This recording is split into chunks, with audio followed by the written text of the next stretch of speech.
In this video, I'm going to show you how you can delete your MEXC account. First, sign into the account you want deleted, then click on your profile icon in the top right, and you will need to go into the security tab.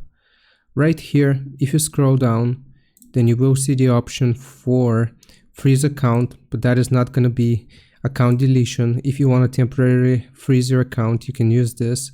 But if you want to have your account deleted, you will hover over the headset here, and then you want to select submit a request.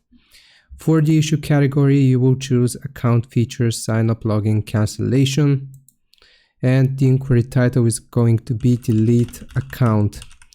Now you will ask the support to delete your account, permanently delete your account, and within 15 days, they will have to comply. So here you will just explain why you would like to have your account deleted. And then if you have withdrawn all of your funds from MEXC, they will delete your account without issues. I hope this helps. Leave a like and sub. I'll see you next time.